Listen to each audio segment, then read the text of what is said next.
Everyone.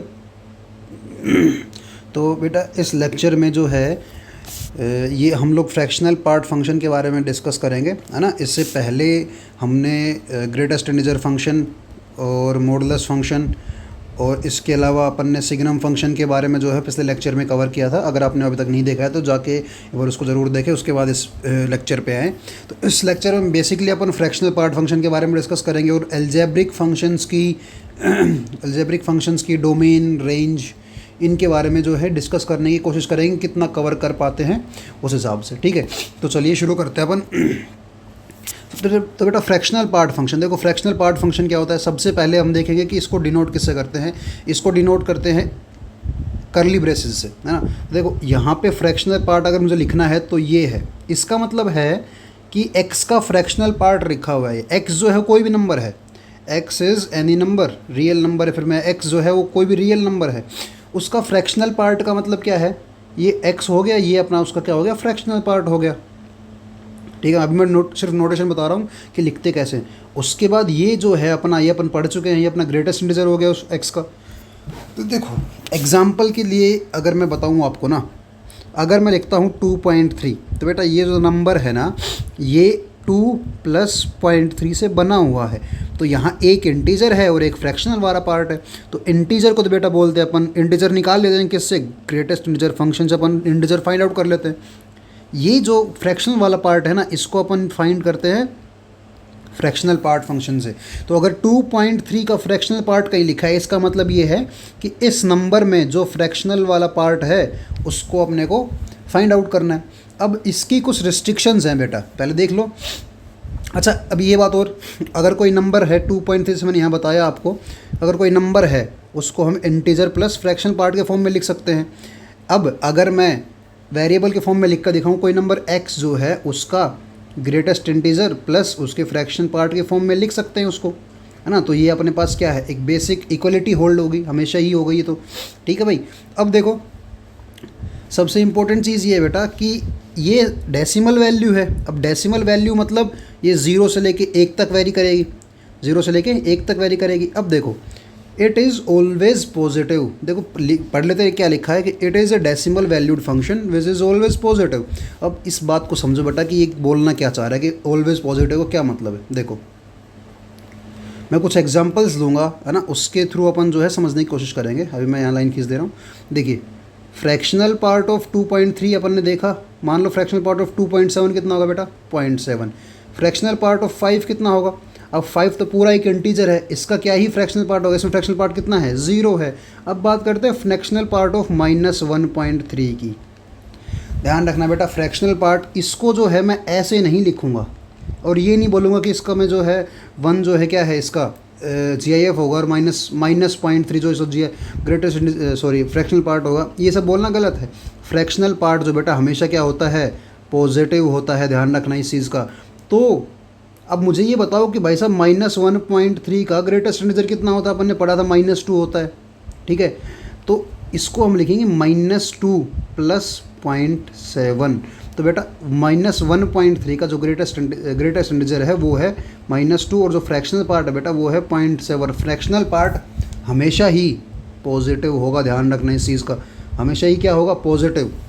अब देखो fractional part है, ऑब्वियस सी बात है, अगर फ्रैक्शनल पार्ट है बेटा तो 0 देखो हो सकता है। अच्छा क्या फ्रैक्शनल पार्ट कभी 1 हो सकता है क्या, 1 अगर 1 हो गया मेरे पास फ्रैक्शनल पार्ट तो इंटीजर बन गया, वो तो ऐड हो जाएगा नंबर में।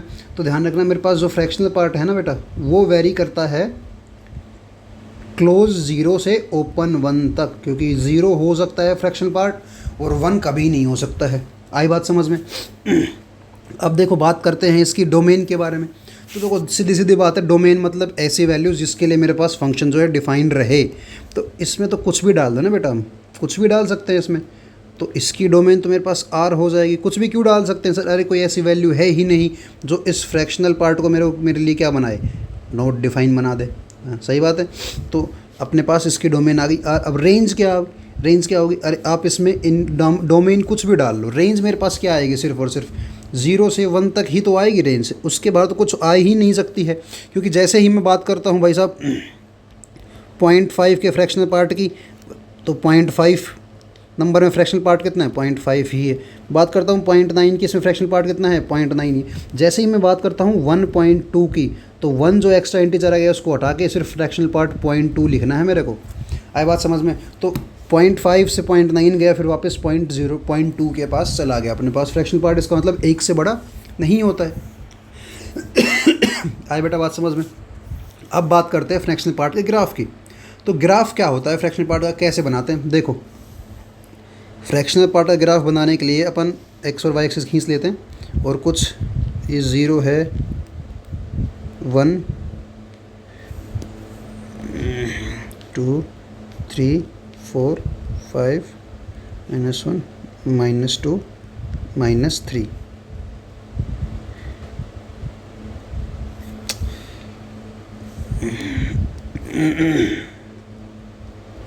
ठीक है बेटा, यहाँ पे ये आएगा मेरे पास 1 2 3 4 -1 -2 -3 -4। देखो एक बार ग्राफ बनाने की कोशिश करते हैं इसकी।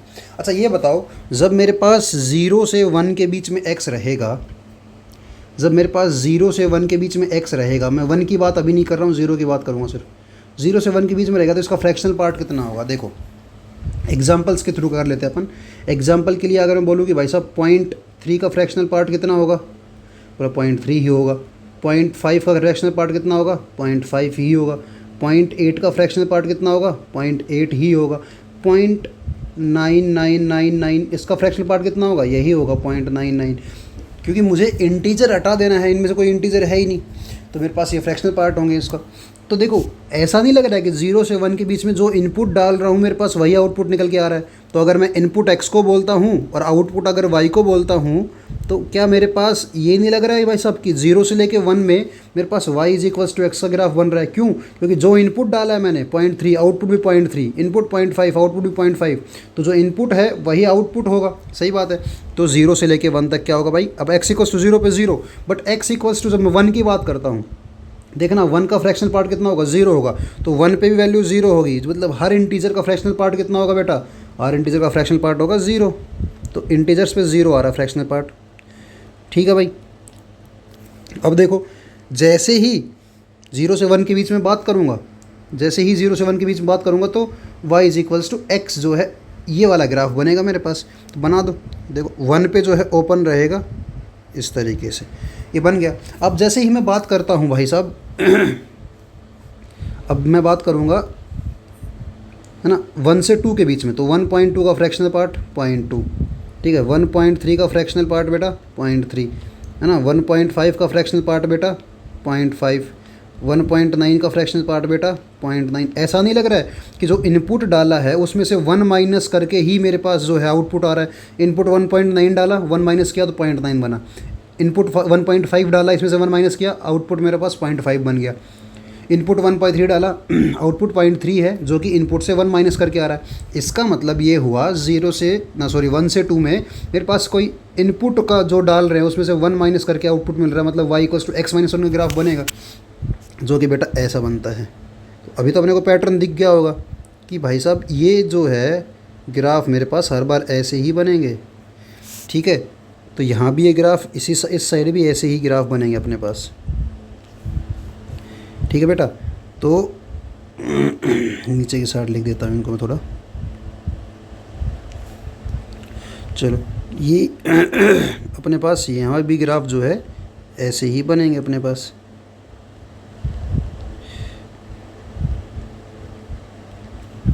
तो बेटा ये जो अपना ग्राफ है ना, ये है फ्रैक्शनल पार्ट का ग्राफ, फ्रैक्शनल पार्ट फंक्शन जो है उसका ग्राफ है। ध्यान देना, इसमें जो है वैल्यू 1 कभी भी नहीं हो पा रही है। वैल्यू जो 1 है ना, देखो 1 वैल्यू पे हमेशा मेरे पास क्या है? होलो सर्कल है। होलो सर्कल का मतलब यहाँ पे वैल्यू अवेलेबल नहीं है, तो 1 वैल्यू कभी नहीं हो पा रही है अपने पास। इसका मतलब वैल्यू जो है 0 हो पा रही है, बिल्कुल देखो 0 है यहाँ पे। तो फ्रैक्शनल पार्ट की वैल्यू जो है, फिर बता दे रहा हूँ मैं, अपने पास 0 क्लोज से 1 ओपन तक रहेगी। ठीक है भाई, 0 क्लोज से 1 ओपन तक। तो ये ध्यान रखना अपने को, ठीक है। ये चीज़ जो है, ये जो अपने पास इन्फॉर्मेशन है कि 0 से 1 ओपन तक रहेगी, ये बहुत काम आने वाली बेटा आगे क्वेश्चंस में। तो अपन बस ग्राफ ये बन गया अपने, क्लियर हुआ। अब देख भी सकते हैं हमेशा एक्स एक्सिस की जब ऊपर ग्राफ है मतलब ऑलवेज क्या है, पॉजिटिव है, नेगेटिव नहीं होगा फ्रैक्शनल पार्ट कुछ भी, ठीक है बेटा। चलिए आगे देखते हैं। अब बात करते हैं प्रॉपर्टीज़ ऑफ फ्रैक्शनल पार्ट की। तो देखो क्या क्या प्रॉपर्टीज़ हमारे पास फ्रैक्शनल पार्ट देखो पहली प्रॉपर्टी बेटा क्या बोल रहा है ये, कि सिंपल सी बात है यार, है ना, मैं कोई नंबर है मेरे पास, उसका अगर फ्रैक्शनल पार्ट लिया मतलब ये नंबर जो है 0 से 1 के बीच में लाई करेगा। एग्जाम्पल के तौर पे दे लो भाई 2.3 अपन जो हर बार लेते हैं, इसका फ्रैक्शनल पार्ट कितना हुआ 0.3। तो किसी भी नंबर का फ्रैक्शनल पार्ट लाई करेगा किसने, 0 और 1 के बीच में। और अगर मैं इस 0 से 1 के बीच वाले नंबर का ग्रेटेस्ट इंटीजर लेता हूँ तो वो तो 0 बनेगा ना भाई। जैसे कि इसका ग्रेटेस्ट इंटीजर लूँगा तो कितना बनेगा, 0 बनेगा ना। या फिर उल्टा कर दो कि कभी पहले किसी नंबर का क्या ले लो, अपन ग्रेटेस्ट इंटीजर ले लेंगे, तो ये तो एक इंटीजर बन गया ना मेरे पास भाई। ये अगर जब मैंने जैसे ही इसका मैंने ग्रेटेस्ट इंटीजर फंक्शन लिया तो ये तो इंटीजर बन गया। इंटीजर का अगर मैं फ्रैक्शनल पार्ट ले रहा हूँ तो वो क्या बनेगा, तो 0 बनेगा। एग्जाम्पल के लिए पहले 2.3 का बेटा आप क्या ले लो, GIF ले लो, फिर उसका क्या लेना फ्रैक्शनल पार्ट। GIF के बाद क्या बनेगा, वो 2 बन जाएगा और फ्रैक्शनल पार्ट कितना होगा, 2 का 0 होगा, है ना। तो ये अपने पास पहली प्रॉपर्टी है बेटा। अब अगली वाली पे चलते हैं। अगली वाली देखो, ऐसी ही प्रॉपर्टी जो है अपने को ग्रेटेस्ट इंटीजर में पढ़ी थी। ग्रेटेस्ट इंटीजर में हमने क्या पढ़ा था कि ये जो n अगर इंटीजर है ये ब्रैकेट के बाहर आ जाता है अपने पास। यहाँ पे देखो क्या है, एक बात बताना कि मैं चाहे 2.3 का फ्रैक्शनल पार्ट लिखूँ या फिर 2.3 + 7 का फ्रैक्शनल पार्ट लिखूँ दोनों में कोई फ़र्क थोड़ी बेटा। 7 के पास तो फ्रैक्शनल पार्ट है ही नहीं।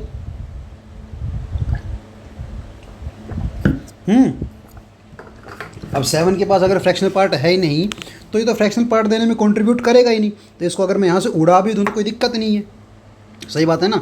तो 2.3 का फ्रैक्शनल पार्ट कितना होगा 0.3। अगर मैं 7 को उड़ा दूँ, नहीं उड़ाऊँ तो भी देखो कितना बनेगा 9.3 बनेगा। तो इसका फ्रैक्शनल पार्ट भी कितना होगा 0.3 होगा। तो जो नंबर के पास फ्रैक्शनल पार्ट है अगर मैं उसी को ब्रैकेट में रखता हूँ तो बढ़िया काम है मेरे लिए, है ना, सिंप्लीफिकेशन आसान हो जाएगी। तो वही बोल रहा है अगर n इंटीजर है ना, इंटीजर का मतलब फ्रैक्शनल पार्ट नहीं है उसके पास, इंटीजर है तो उड़ा दो उसको भाई साहब, ठीक है। अब देखो अगली प्रॉपर्टी क्या बोलती है बेटा, अगली प्रॉपर्टी ये है मेरे पास। देखो ये समझने से पहले अपन चौथी वाली प्रॉपर्टी समझ लेते हैं कि फ्रैक्शनल पार्ट अगर -x का आ जाए तो क्या करेंगे। देखो बेटा ये अपन समझेंगे एग्जाम्पल से। तो -x का फ्रैक्शनल पार्ट अगर मुझे निकालना है तो 2 केस बनाएंगे, जब x जो है इंटीजर होगा और दूसरा x जब इंटीजर नहीं होगा। देखो जब x इंटीजर होगा तो किसी भी इंटीजर का फ्रैक्शनल पार्ट कितना होगा 0 होगा, चाहे वो इंटीजर नेगेटिव ही क्यों ना हो। तो इंटीजर होगा अगर x तो फ्रैक्शनल पार्ट तो 0 होगा ही होगा, क्योंकि इसका फ्रैक्शनल पार्ट भी कितना होता है 0 होता है। लेकिन जब इंटीजर नहीं है ना तो देखना ज़रा, -2.3 का फ्रैक्शनल पार्ट कितना होगा बेटा, ये 0.7 होगा, मैंने बताया था, ठीक है। क्या मैं इस 0.7 को ये लिख सकता हूँ 1 माइनस फ्रैक्शनल पार्ट ऑफ 2.3। देखो ये -x लिखा है, यहाँ पे x लिखा है, तो 1 माइनस फ्रैक्शनल पार्ट ऑफ 2.3 कितना बनेगा, 1 माइनस 0.3 कितना बनेगा 0.7 बनेगा। देखो दोनों की वैल्यू 0.7 आ रही है। तो बेटा ये हम लोग याद रखेंगे कि फ्रैक्शनल पार्ट ऑफ -2.3 जो है उसको मैंने ऐसे लिखा है 1 माइनस फ्रैक्शनल पार्ट ऑफ 2.3, मतलब फ्रैक्शनल पार्ट ऑफ -x को मैंने क्या लिखा है 1 minus fractional part of x लिखा है बेटा। तो ये जो अपने पास कंडीशन है या फिर मैं बोलूँ ये इक्वलिटी है, इसको सब लोग याद रखेंगे कि मेरे पास अगर फ्रैक्शनल पार्ट ऑफ -x है या तो वो 0 होगा कब, जब x इंटीजर होगा, और 1 minus x fractional part of x होगा कब, उसके अलावा कोई भी केस लगेगा तो उसमें, ठीक है। अब देखो तीसरी वाली प्रॉपर्टी पे आते हैं अपन। थर्ड प्रॉपर्टी क्या बोल रही है बेटा, तो थर्ड प्रॉपर्टी बोल रही है मेरे पास कि x और -x दोनों के फ्रैक्शनल पार्ट का एडिशन कितना होगा। ऑब्वियस सी बात है अगर x इंटीजर होगा, ऑब्वियस सी बात अगर x इंटीजर होगा तो इस ये फ्रैक्शनल पार्ट भी 0 होगा और ये फ्रैक्शनल पार्ट भी कितना होगा बेटा 0 होगा, सही बात है ना। ये उस केस में ये वाला फ्रैक्शनल पार्ट भी 0 होगा और ये वाला फ्रैक्शनल पार्ट भी 0 होगा, तो दोनों ही 0 हो गए इंटीजर के केस में। तो अब बात करते हैं अगर इंटीजर नहीं है, तो अगर इंटीजर नहीं है तो मुझे पता है ना फ्रैक्शनल पार्ट ऑफ x तो फ्रैक्शनल पार्ट ऑफ x रहेगा ही, लेकिन मेरे पास ये जो minus fractional part of x है ये क्या बन जाएगा, देखो ये फ्रैक्शनल पार्ट ऑफ एक्स तो फ्रैक्शनल पार्ट ऑफ एक्स रहेगा। ये जो अभी मैंने देखा कि 1 minus fractional part of x बन जाता है, 1 minus fractional part of x, तो ये दोनों कट जाएंगे बेटा, तो आंसर कितना आएगा, 1 आएगा। तो वही चीज़ यहाँ पे लिखी हुई है कि अगर इंटीजर नहीं है तो वैल्यू कितनी आएगी बेटा, 1 आएगी। आए बात समझ में। ये दो प्रॉपर्टीज़ जो है ना, ये हमारे पास जो है इंपॉर्टेंट है, इसको अपन अगर मेमोराइज रख लें तो बढ़िया बात है, ठीक है बेटा। अब देखो क्वेश्चंस पे आते हैं कुछ। पहला क्वेश्चन बोलता है मेरे पास कि find the domain of y is equals to 1 upon fractional part of x। अब किसी चीज़ की डोमेन निकालनी है, मतलब उसको नोट डिफाइन होना चाहिए। अब ये y जो है नोट डिफाइन कब होगा, जब डिनोमिनेटर जो है वो 0 हो जाएगा। डिनोमिनेटर 0 नहीं होने देना है मतलब मुझे। अब फ्रैक्शनल पार्ट ऑफ x जो है वो 0 कब कब हो सकता है बेटा, फ्रैक्शनल पार्ट ऑफ x जो है वो 0 कब कब हो सकता है, हर इंटीजर पे। कब होगा बेटा, हर इंटीजर पे। तो इसका मतलब जो है मुझे इंटीजर तो यहाँ डालना ही नहीं है, क्योंकि जैसे ही मैंने x की वैल्यू इंटीजर डाली, फ्रैक्शनल पार्ट क्या हो जाएगा, 0। जैसे ही इंटीजर डाली, फ्रैक्शनल पार्ट क्या होगा, 0। तो इसकी डोमेन क्या होगी बेटा, अगर मैं इसकी डोमेन के बारे में बात करूँ तो इसकी डोमेन हो जाएगी मेरे पास r माइनस इंटीजर्स, क्योंकि इंटीजर पे तो भाई साहब नीचे वाली चीज़ क्या बन जाएगी मेरे पास, 0 बन जाएगी, जो कि मुझे चाहिए ही नहीं, मेरे डोमेन में वो चीज़ आ ही नहीं सकती। ठीक है बेटा। चलिए अगले वाला क्वेश्चन देखते हैं अपन। अगला क्वेश्चन क्या बोलता है, अगला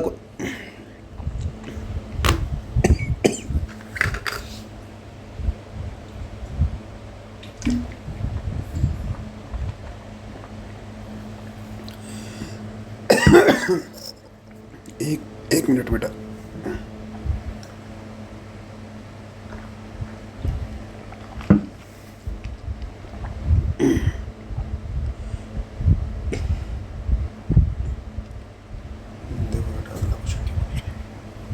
तो देखो बेटा अगला क्वेश्चन क्या बोल रहा है मेरे पास। y की वैल्यू दी है मुझे 2 times gf of x plus 3, और दोबारा फिर y की वैल्यू दी है मुझे ये वाली। मुझे greatest integer of x plus y बताना है कितना होगा। ठीक है भाई। तो अब देखना ज़रा, अगर दोनों y की वैल्यू दोनों को इक्वेट कर दे रहा हूँ मैं, 2 greatest integer x plus 3 is equals to 3 greatest integer x minus 2 plus 5। अब क्योंकि -2 इंटीजर है तो बेटा अपन इसको बाहर भेज सकते हैं। अपन ने पढ़ा है ग्रेटेस्ट इंटीजर से बाहर आ जाएगा -2, तो क्या आएगा देखो, ये 2 greatest integer plus 3 is equals to 3 greatest integer minus, क्योंकि 3 भी बाहर है तो मल्टीप्लाई होगा 6 प्लस 5 बनेगा ये। अब ये यहाँ से सिंप्लीफाई करूँगा, इसको उधर भेज को मेरे पास ग्रेटेस्ट इंटीजर ऑफ x आएगा कितने, किसके बराबर, ये यहाँ पे कितना बनेगा बेटा, -1, इधर को 4, मेरे पास आया 4। ठीक है। अब मैं ये वैल्यू यहाँ डाल दूंगा तो y की वैल्यू कितनी जाएगी मेरे पास, ये आ जाएगी 8 प्लस 11 आ गई बेटा। अब मुझे निकालना क्या है, देखो greatest integer of x plus y निकालना है। अब क्योंकि y की वैल्यू 11 है, मतलब y क्या है बेटा, एक इंटीजर है, तो इसको बाहर निकाल दो। ये ऐसे कर सकता हूँ मैं, सही बात है। तो अब ग्रेटेस्ट इंटीजर ऑफ x की वैल्यू कितनी है बेटा, 4 प्लस y की वैल्यू कितनी है, 11। तो आंसर कितना आएगा मेरे पास, 15। बेटा आए बात समझ में। ठीक है। तो अब यहाँ से अपने को ज़रूरी नहीं है बेटा कि x की वैल्यू निकालनी पड़े, क्योंकि मुझे यहाँ पे डायरेक्ट जो है, डायरेक्ट ये वैल्यू उठा के मैं यहाँ पे डाल सकता हूँ। ठीक है। तो यहाँ पे अपने को x की वैल्यू निकालने की ज़रूरत नहीं है अलग से। ठीक है। अगले सवाल पे देखो, ये अच्छा सवाल है। ठीक है, अच्छा क्वेश्चन है, देखेंगे अपन एक बार। बेटा जो क्वेश्चन अपन यहाँ कर रहे हैं उनको खुद भी सॉल्व किया करो, है ना। अच्छे सवाल करवा रहा हूँ मैं, कोई टॉपिक छूटेगा नहीं आपका, पूरे लेक्चर में कोई टॉपिक नहीं छूटेगा, है ना। और जितने भी टॉपिक कवर कर सकते हैं अपन, मेंस लेवल एडवांस लेवल पूरा कवर करेंगे, बोर्ड से लेके बिल्कुल। ठीक है, बेसिक से लेके। अब देखिए बोल रहा find the value of greatest integer of x plus, अब ये सिग्मा दिया है, गंदा सा सिग्मा वेरी करवा रहा है r को, r इक्वल्स टू 1 से लेके 2018 तक है, x प्लस r लिखा है। अब ये मुझे पता है बेटा r की वैल्यू 1 से 2018 तक है, तो r तो बेटा क्या होगा, एक इंटीजर होगा ना r। बोलो, r तो एक इंटीजर हो मेरे पास। तो अगर r एक इंटीजर है, सिर्फ मैं अभी इसको सिंप्लीफाई करने की कोशिश करूँगा कि x प्लस r लिखा है, फ्रैक्शनल पार्ट लिखा है बेटा ऊपर, है ना, फ्रैक्शनल पार्ट लिखा है। तो अगर r इंटीजर है तो अपन ने अभी पढ़ा था प्रॉपर्टीज़ में, इंटीजर तो जो है कंट्रीब्यूट करेगा ही नहीं मेरे पास फ्रैक्शनल पार्ट बनाने में, तो इंटीजर को तोड़ा दो। तो ये जो है ये वैल्यू क्या मेरे पास इसके बराबर आ जाएगी क्या, बोलो। अब मैं दोबारा क्वेश्चन को लिख रहा हूँ, देखना ज़रा, greatest integer of x plus sigma r is equals to 1 से लेके 2018 तक, greatest sorry fractional part of x by 2018। अब जो सिग्मा है वो तो बेटा आर को वेरी करवा रहा है, आर तो इसमें है ही नहीं, मतलब ये चीज़ सिग्मा के रिस्पेक्ट में क्या है, कांस्टेंट है। तो ये कितना आ गया मेरे पास, ये इसको मैं बाहर निकाल दिया सिग्मा से, 2018 इंटू सिग्मा जो है वो क्या लेगा, आर इक्वल्स टू 1 से लेके 2018, या 1 बच गया। और इसकी वैल्यू कितनी होगी, 1 को 2018 टाइम्स जोड़ दो तो 2018 वैल्यू हो जाएगी इसकी। तो ये क्या बनेगा मेरे पास, देखो ये बनेगा ये इंटू 2018, तो ये बेटा कट जाएगा, तो क्या बनेगा मेरे पास, देखो greatest integer plus fractional part of, तो ये मिला के क्या बनता है, सिंपल कोई नंबर x बनता है। इसका आंसर क्या आएगा बेटा, इसका आंसर आएगा x। आई बात समझ में, अच्छा सवाल था, सोचने वाला सवाल था, ठीक है। अगर आपको अभी भी ये बेसिक कंसेप्ट नहीं पता है ना कि मैंने इसको ये कैसे लिखा, अभी अपन ने पढ़ा है कि जो इंटीजर आता है अपन उसको आउट कर देते हैं। उसके बाद बोले सर आपने यहाँ से यहाँ कैसे गए, बोला क्योंकि भाई साहब सिग्मा जो है ना वो अपन देखते हैं किस वेरिएबल के लिए लिखा गया है, यहाँ पे आर वेरिएबल के लिखा गया है और यहाँ आर तो है ही नहीं मेरे पास, तो जो भी वैल्यू है वो कांस्टेंट है सिग्मा के रिस्पेक्ट में, उसको बाहर निकाल दो, सिग्मा के बाहर निकाल दी। अब सिग्मा के अंदर क्या बचा, 1 बचा, तो जब आर की वैल्यू 1 डालोगे तो क्या बनेगा, 1 बनेगा। आर की वैल्यू 2 डालोगे तो क्या बनेगा, 1। आर की वैल्यू 3 डालोगे तो क्या बनेगा, 1, क्योंकि अंदर 1 लिखा है, 4 डालने पे 1, ऐसे 2018 टाइम चलता रहेगा ये। आई बात समझ बेटा, तो कितना बनेगा, ऐड हो गए सब 2018 बनेगा, ठीक है। चलिए आगे देखते हैं अपन, अगला ये वाला क्वेश्चन है। बेटा ये क्वेश्चन जो है वो आपका होमवर्क है, आप क्वेश्चन सोल्व करके कमेंट्स में आंसर बताए, है ना। मैं अगर सही होगा तो आपको बताऊंगा, गलत होगा तो भी आपको बताऊंगा उसमें।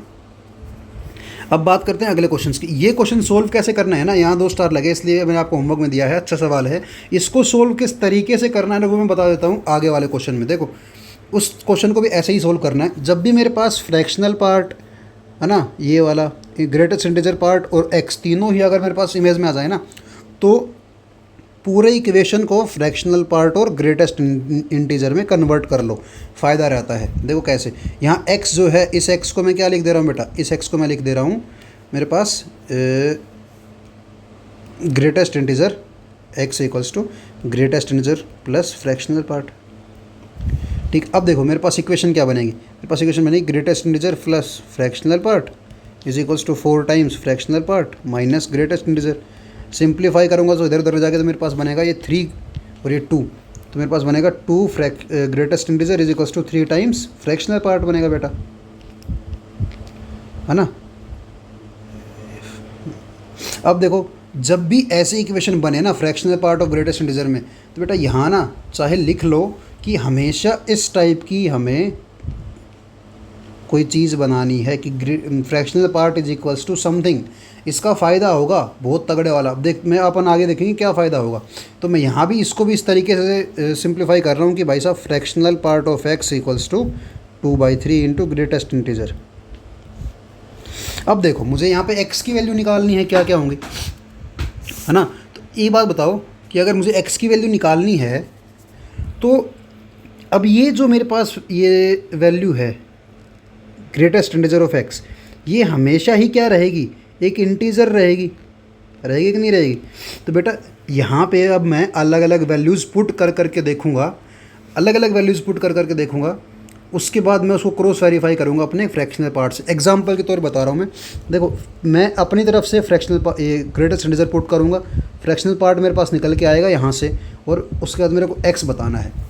देखो क्या बताओ, मैं ये ग्रेटेस्ट इंटीजर की वैल्यू 0 पुट कर सकता हूँ, ऑब्वियस सी बात है, एक इंटीजर होगा, एक greatest integer of x integer होगा ना, मैं इसकी 0 वैल्यू पुट कर सकता हूँ, बिल्कुल कर सकता हूँ। अगर ये 0 पुट कर दिया तो इसकी वैल्यू कितनी आई, टोटल मिला के 0 बनी, बढ़िया बात है। अगर बताओ क्या मैं इसको 1 पुट कर सकता हूँ, क्या बिल्कुल कर सकता हूँ, ग्रेटेस्ट इंटीजर ऑफ x जो है 1 कर सकता हूँ, हो सकता है। अगर मैंने इसको यहाँ 1 पुट किया तो ये वैल्यू कितनी आई भाई साहब, 2/3 आ गई। इसको 1 पुट किया तो ये वैल्यू कितनी आ गई, 2/3। अब चेक मुझे ये करना है कि भाई साहब 2/3 जो है वो वैल्यू हो भी सकती है फ्रैक्शनल पार्ट की या नहीं हो सकती है। यहाँ से हमें पता लग रहा है कि भाई x की वैल्यू जो है, फ्रैक्शनल पार्ट की वैल्यू जो है 2/3 हो सकती है। क्यों, क्योंकि भाई 0 से 1 के बीच में लाई कर रही है। अब देखो यहाँ से मैं x भी निकालूंगा साथ साथ, x किसके बराबर होता है भाई साहब, fractional part plus greatest integer के बराबर तो होता ही है। तो यहाँ से कितना आएगा, 0 + 0, यहाँ से कितना आएगा 1 + 2/3, कितना आएगा 5/3, ठीक है। अब देखो जैसे ही मैं इस ग्रेटेस्ट इंटीजर की वैल्यू 2 डाल रहा हूँ ना बेटा, ये कितना बनेगा 4/3 बन जाएगा, मतलब फ्रैक्शनल पार्ट 4/3। फ्रैक्शनल पार्ट तो भाई साहब एक से बड़ा हो ही नहीं सकता है ना भाई, तो ये तो नहीं हो सकता, पॉसिबल नहीं है। इसके आगे जितनी वैल्यू डालो सब में एक से बड़ा बन जा रहा है, तो मतलब ये 2 ही वैल्यूज आएंगी। बोला सर इंटीजर तो नेगेटिव वैल्यूज़ भी होती है, नेगेटिव वैल्यूज़ भी डाल के देखो, बिल्कुल डाल सकते हो बेटा। जैसे ही यहाँ तुम नेगेटिव वैल्यू डालोगे तो फ्रैक्शनल पार्ट क्या बन जाएगा, नेगेटिव बन जाएगा। मैंने बताया था फ्रैक्शनल पार्ट जो है वो नेगेटिव भी नहीं हो सकता है, हमेशा क्या होना चाहिए, पॉजिटिव होना चाहिए। तो ये 2 ही ऐसी वैल्यू आएंगी मेरे पास जो सेटिस्फाई करेंगी, और इन 2 से मेरे पास x की वैल्यू ये आ रही है 0 और 5/2। तो बेटा x की वैल्यू निकालने है ना, अपना आंसर जो है वो 0 और 5/2 आएगा। x की 2 वैल्यूज आएंगी मेरे पास, फाइनल आंसर जो आएगा वो आएगा x = 0 और x = 5/3। तो ऐसे निकालना है मेरे को, पीछे वाले सवाल में भी यही करना है। इस क्वेश्चन में जो होमवर्क दिया ना बेटा, इस क्वेश्चन में भी सेम यही काम करना है अपने को। आप इसको सिंप्लीफाई करके सोल्व करके देखिए क्या बनता है क्या नहीं, ठीक है। अब चलो ये क्वेश्चन है, ये क्वेश्चन भी आपके लिए होमवर्क है, अच्छा सवाल है। चलो मैं इसको यहीं करवा दे रहा हूँ, नहीं चलो पर ये आप होमवर्क करके आना ना, बढ़िया क्वेश्चन है। अगर मैं यहाँ करवा दूंगा तो फिर आप जो है ध्यान देंगे नहीं उस पर, इसको खुद से करना। वो तो बहुत बढ़िया सवाल है, अच्छा सवाल है, मेंस में आया हुआ 2014 में, ठीक है भाई। चलिए आगे बढ़ते हैं अपन। तो बेटा आगे अपन बात करेंगे problem based on domain and range. अभी तक जो है अपन पर्टिकुलर फंक्शंस की डोमेन रेंज निकालते आए हैं बेटा ना।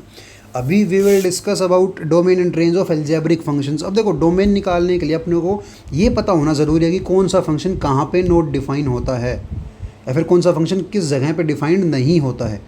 बात करते हैं अगर अपन लोग की, ये फंक्शन डिफाइन कब होता है, ये फंक्शन तभी डिफाइन होता है जब मेरे पास f(x) जो है वो पॉजिटिव हो और a जो है वो भी पॉजिटिव हो और 1 के बराबर ना हो। f(x) > 0, a > 0, a should not be equals to 1। अब रूट जो है ना, रूट ऑफ f(x) जो है बेटा वो भी जो है डिफाइन कब होता है, जब मेरे पास रूट के अंदर लिखी हुई चीज़ क्या हो, पॉजिटिव हो। रूट के अंदर तो अपन नेगेटिव चीज़ लिख ही नहीं सकते हैं, आई बात समझ में। तो यहाँ पे भी रूट के अंदर वाली चीज़ पॉजिटिव होनी चाहिए। अब अगली बात करते हैं 1/(x). ये कब डिफाइन नहीं है, जब मेरे पास डिनोमिनेटर 0 हो जाए, मतलब 1/0 टाइप चीज़ बन जाए, तो मेरे पास 1/(x) डिफाइन नहीं होता है, ठीक है बेटा। ये बेसिक अपने पास 3-4 फंक्शंस हैं जिनकी डोमेन निकालते टाइम अपने को ये चीज़ याद रखनी है कि इनको पहले डिफाइन तो करवाओ, है ना। जिस रेंज में डिफाइन होंगे उसी भी चीज़ रेंज में अपन डोमेन निकाल पाएंगे। चलो क्वेश्चंस पे आते हैं। अब देखो कुछ क्वेश्चंस जो हैं, बहुत सारे क्वेश्चन करेंगे अपन, फटाफट कर लेते हैं। अब देखो पहला है f(x), इसकी डोमेन निकालनी है √16 - x² की। अब मुझे पता है रूट है तो उसके अंदर की चीज़ क्या होनी चाहिए बेटा, पॉजिटिव होनी चाहिए, तो इसको पॉजिटिव कर दो। यहाँ से मेरे पास क्या आएगा, x² > 16, 0 भी हो सकता है, अपन 16 - x² > 0, तो x² > 16, तो यहाँ से x क्या आएगा बेटा मेरे पास, -4 से 4 आ जाएगा। बोले सर ये कैसे निकाल दिया आपने, बेटा ये इनइक्वालिटी का पार्ट है, अपन 11th में पढ़ते हैं, है ना। और मैंने थोड़ा पीछे ही बताया है, वेव कर्व मेथड भी अपन आगे पढ़ेंगे चैप्टर में, तो वहाँ पे अपन देख भी लेंगे। अब देखो वैसे 11th में मैं अज्यूम कर रहा हूँ कि आपने 11th में पढ़ा होगा। अगर नहीं पढ़ा है बेटा, इनइक्वालिटी बहुत इंपॉर्टेंट है, अगर नहीं पढ़ा है तो आप मुझे कमेंट करके बता दीजिए या फिर पर्सनल DM कर दीजिए, अपन उसका भी एक लेक्चर बना देंगे इनइक्वालिटीज़ का भी। बट इंपॉर्टेंट है इनइक्वालिटी बहुत, और मैं अज्यूम कर रहा हूँ आपने 11th क्लास में पढ़ी है इनइक्वालिटी, क्योंकि बाकायदा पूरी इनइक्वालिटी 11th में कवर की जाती है। अब देखो ये है, ये शायद गलत लिखा है यहाँ पे, ये ऊपर जो है x - 2 आएगा यहाँ पे। चलो मैं इस टर्म को उठा के आगे लिख दे रहा हूँ। ये टर्म थी ये वाली, ये कुछ ऐसा लिखा था बेटा,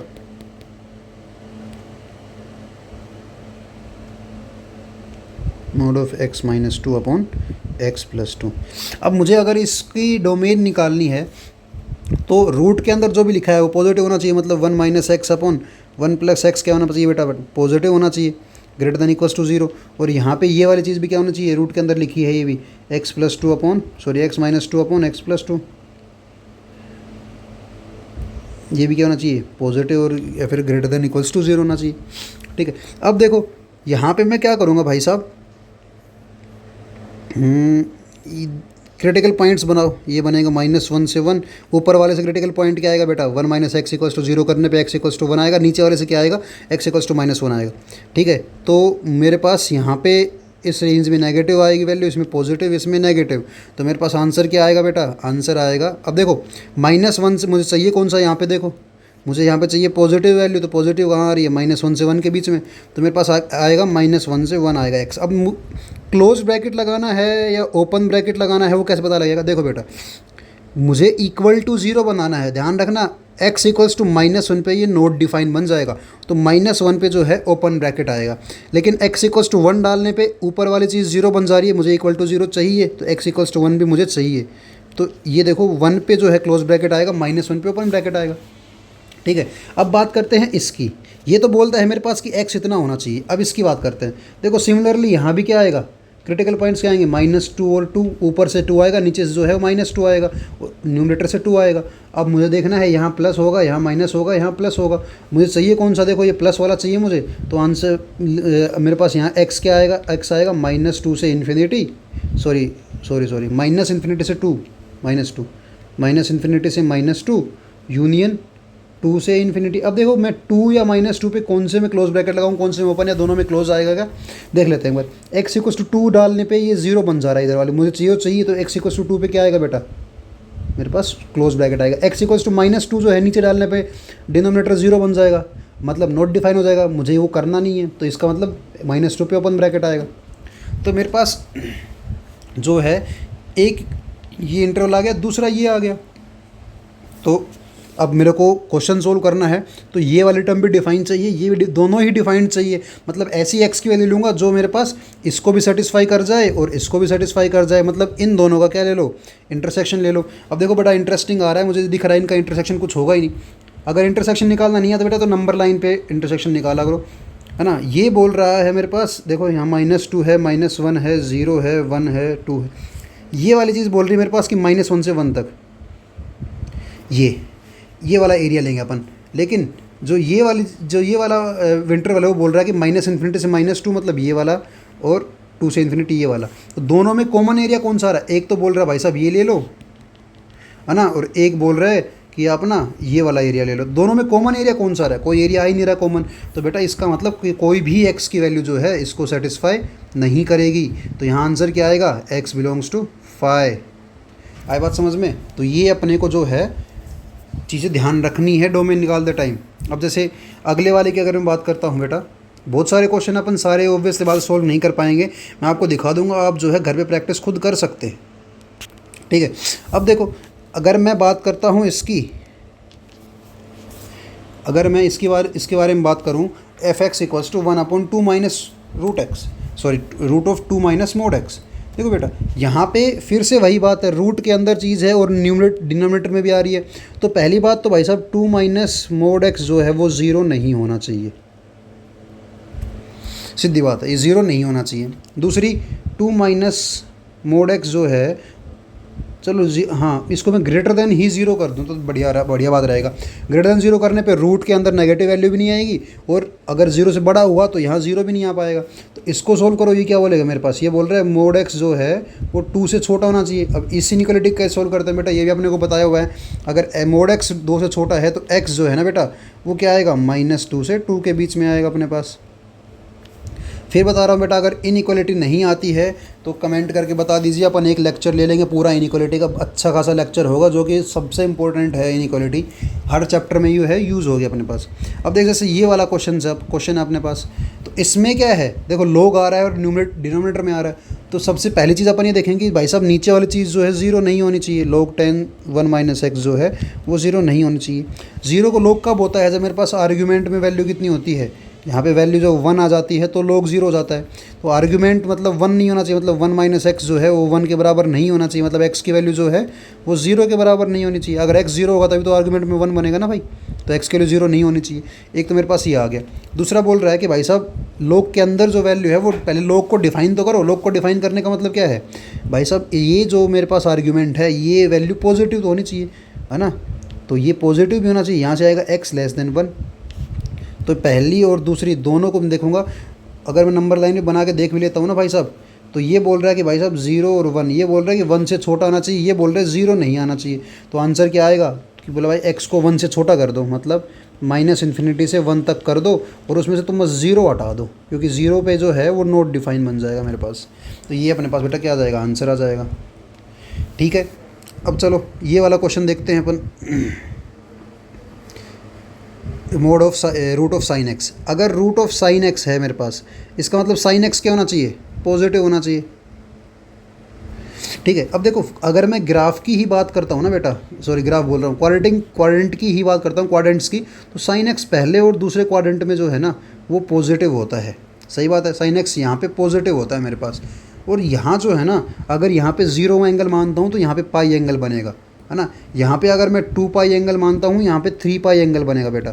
ध्यान रखना एंगल पेयर्स में बनते हैं। यहाँ पे बेटा अगर मैं 4 पाई एंगल मानता हूँ तो यहाँ पे क्या बनेगा, यहाँ पे 5 पाई एंगल बनेगा। इसका मतलब 0 से लेके पाई, 2 पाई से 3 पाई, 4 पाई से 5 पाई, इन एंगल्स में जो है साइन जो है पॉजिटिव होगा, मतलब डिफाइन होगा। मतलब 0 से लेके पाई, 2 पाई से लेके 3 पाई, 4 पाई से लेके 5 पाई, 6 पाई से लेके 7 पाई। इसका मतलब अगर मैं इसको जनरलाइज करके लिखूँ तो ये जो साइड है ना, यहाँ इवन नंबर, यहाँ पाई के जो हैं वो क्या आएंगे, इवन मल्टीपल सारे हैं। मतलब 2n पाई से लेके, इधर है ओड मल्टीपल सारे, 2n पाई से लेके 2n+1 पाई तक आंसर आएगा मेरा बेटा।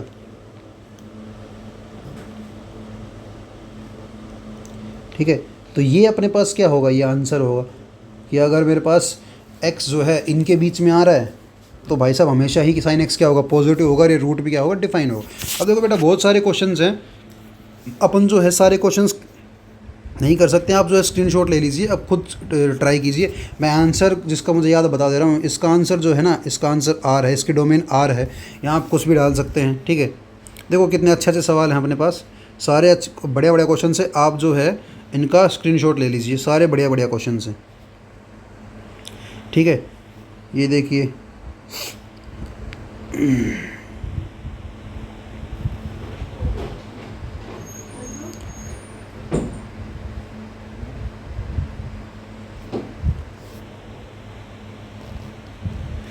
चलिए ना, बाकी जो है बेटा अपन अगली क्लास में जो है मोस्टली रेंज के बारे में अपन जो है वो सिंप्लीफाई करेंगे। ये सारे क्वेश्चंस है बेटा, आप इनको खुद प्रैक्टिस कीजिए। जो नहीं आ रहा आप डाउट पूछ सकते हैं। तो सारे क्वेश्चंस करवाना जो है फिजिबल नहीं है एक लेक्चर में।